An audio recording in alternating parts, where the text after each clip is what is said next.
عقیده ویلی شي یوې خبرې ته غوټه ویر کول، یوې خبرې ته په زړه کې داسې غوټه ویر کول چې دا غوټه نه په جایداد سره کولویږي، نه په اولاد سره کولویږي او نه په مال سره کولویږي او نه کلو جابر حکمران هغه تا باندې تشدد وکړي، ستا لاسونه پې کټ کړي او بیا کوم عقیدې کې کمزورتیا رانشي. دا غوټه ته داسې مضبوطه کړې چې دا په یو قوت باندې ته نه کولوی.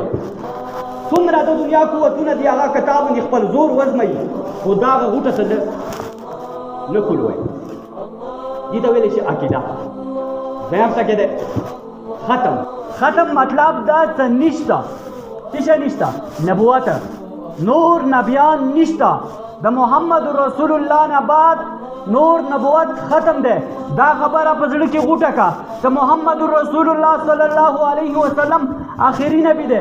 دینه بعد بل نبی نشي راتللی، دینه بعد بل کتاب نشي راتللی.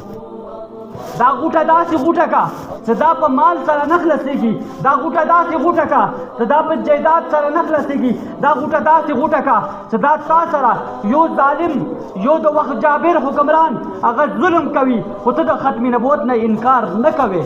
نو دا د ختم نبوت عقیده ختم نبوت دي ته ویل شي. یعنی محمد رسول الله نه بعد بل نبی نه پیدا کېږي. ګورې دا عقاید علامه ابن نجیم رحمت الله علیه ډېر لوی عالم تیر شوی دی. هغه فرمایي چې کوم سړي ته د ختم نبوت پاته نه نو دا سړی مسلمان نشي کېدی. اوس تقریبا 100 کاله وشو د هغې فتنې چې هغه ته قدیانان ویلی شي. هغه قدیاني خبیث هغه دا نه یي چې نبوت ختم نبوت نه بنو. قدیاني خبیث دا نه یي چې موږ ختم نبوت نه بنو، بلکې قدیاني خبیث دا یایي چې نبوت خو محمد رسول الله باندې ختم دی، خو دې ختم نبوت کې ورسره ځان شریک یو. قدیاني خبیث دی چې محمد رسول الله آخري نبی دی خو هغه نبوت نه و مکمل کړی، خو ما مکمل. حالانکه دا دومره مردار انسان و چې 100 پیرې د ورځې کې مجازي کول او 100 ته بیماری لګېدلې وو. الله رب العزت شرمولی و خو انګریزانو راپڅولی و پیسې دوپاره خلک څه نه کوي. مرزا غلام قدیانی یو د انګریزانو چپړسي و او دا د محمد رسول الله د ختم نبوت منکر و او دې د ختم نبوت انکار کړو.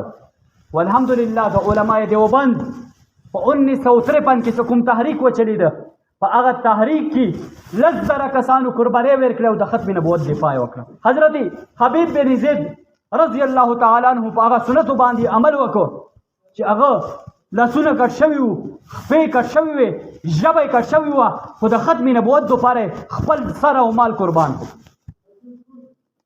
هغه الحمدلله هغه مسلمانان نن هم ژوندي دي. نو موږ تاسو ته فقط زموږ خپله عقیده وپېژنو.